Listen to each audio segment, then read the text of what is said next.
Alors j'ai répondu favorablement à la proposition de Michael Delaforge de rejoindre la liste de la gauche rassemblée des écologistes et de la société civile, euh, pour la simple et unique raison c'est-à-dire c'est une volonté de faire une liste qui est la plus large, qui représente les sensibilités, le maximum de sensibilité à gauche, de mettre en avant celles et ceux qui font Montpellier.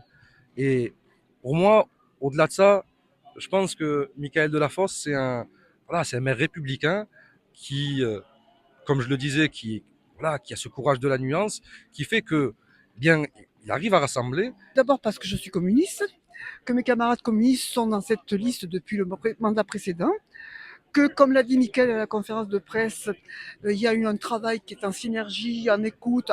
On peut avoir des désaccords, mais dans la loyauté. Et ça, pour moi, c'est des valeurs essentielles. Une gauche plurielle et des valeurs de loyauté tout en discutant. C'est pas les bénis oui-oui. Et ensuite, parce que je suis occitaniste, professeur d'occitan, et que je tiens sur Montpellier à ce que cette langue et cette culture ait une place. Michael Delafosse a inauguré la place Max Rouquette avec une grande fête au moment des Journées du patrimoine, donc c'est déjà une première marque d'engagement. Et moi, je suis aussi candidate pour ça, pour défendre sur Montpellier, dans la pluralité des langues et des cultures, la langue et la culture qui sont les miennes, donc la langue et la culture occitane.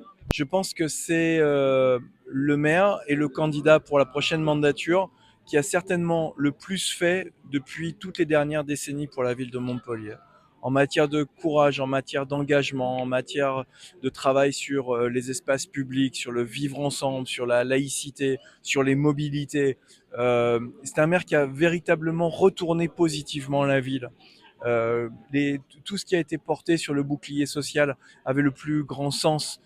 Créer une mutuelle communale, c'était quelque chose d'absolument essentiel. C'est des principes de solidarité, la gratuité des transports en commun, ça passe maintenant pour tout le monde comme une évidence, mais ça ne l'était pas du tout.